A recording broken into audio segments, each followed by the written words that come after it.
Il a été démontré depuis les années 30 que les personnes souvent avec une maladie psychiatrique sévère avaient une réduction de l'espérance de vie de 10 à 20 ans.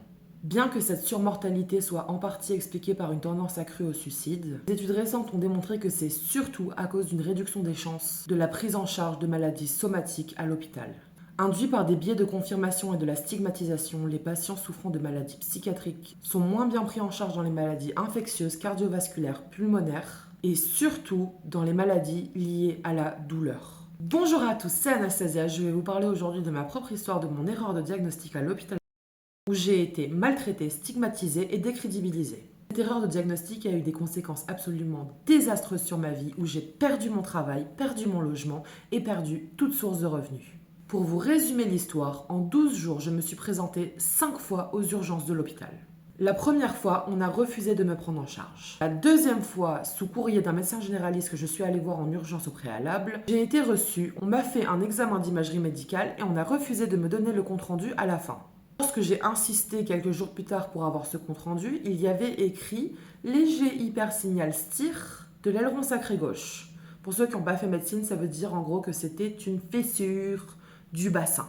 Lorsque j'ai rappelé les urgences et que je leur ai dit ça veut dire quoi ça sur mon compte-rendu, la médecin de garde m'a dit au téléphone « oh mais quand il y a écrit ça sur le compte-rendu, c'est juste un bug de la machine ».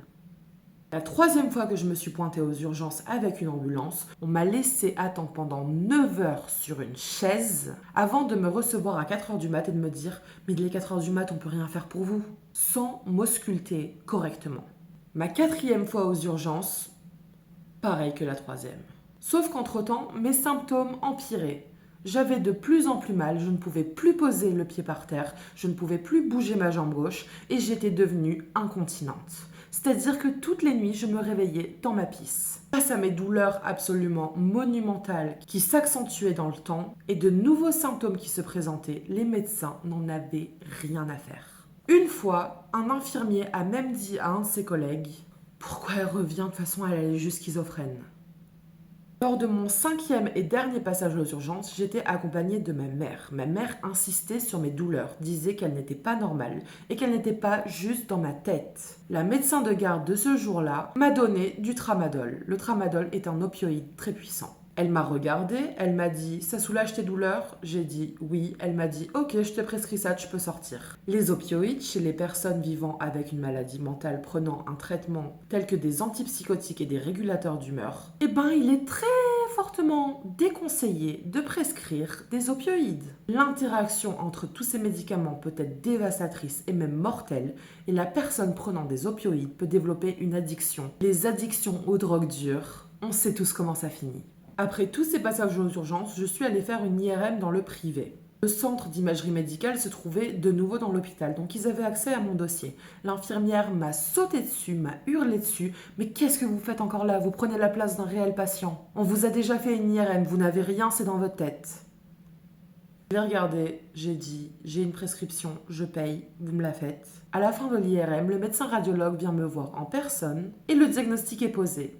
J'ai une fracture de 3 cm de large de l'aileron sacré gauche qui se superpose parfaitement à la première IRM qui a été effectuée lors de mon 2e passage aux urgences. Le bug de la machine. Quelques jours plus tard, je suis allée voir un rhumatologue. Ce rhumatologue m'a posé le traitement à suivre.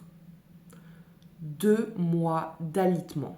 C'était le début de l'été et moi j'ai passé la canicule allongée, enfermée, me tordant de douleur, essayant de lutter avec mon addiction pour les opioïdes. Ma santé mentale a été énormément impactée. Imaginez, vous êtes diabétique, vous vous cassez le bras, vous allez aux urgences, on refuse de vous prendre en charge et on vous dit « mais de toute façon vous êtes diabétique, vos douleurs c'est à cause de votre diabète ». C'est exactement ce qui s'est passé pour moi. Parce que j'ai un trouble schizoaffectif, j'ai été très mal prise en charge, j'ai été stigmatisée, on a refusé de me faire des examens complémentaires pour comprendre mes symptômes, car d'après les médecins, tous mes symptômes venaient de ma tête. Ça a été tellement traumatisant que j'ai mis quelques mois à faire une réclamation aux relations usagers de l'hôpital.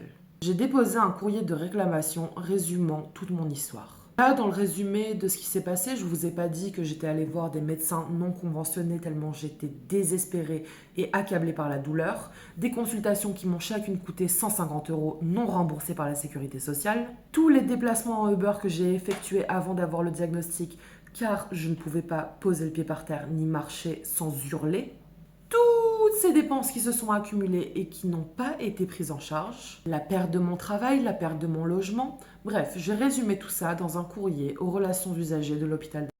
Ils ont mis 4 mois pour me répondre en me disant « Oh mais non, vous n'avez pas été stigmatisé, on est vraiment désolé si vous avez perçu un accueil négatif, mais c'est juste que votre diagnostic était difficile à poser, car les fractures de l'aileron sacré sont très rares. » J'ai une haine inconsidérable pour ces personnes, pour ces gens qui m'ont traîné dans la boue, qui m'ont fait perdre tout ce que j'avais.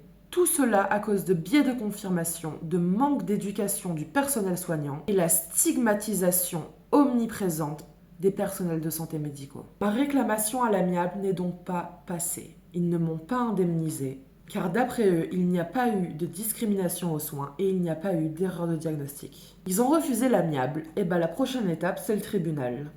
Si vous connaissez un bon avocat spécialisé dans les erreurs médicales, n'hésitez pas à le signifier en commentaire. En tant que personne concernée par un trouble mental, il faut prendre la parole lorsqu'on vit une injustice liée au domaine médical.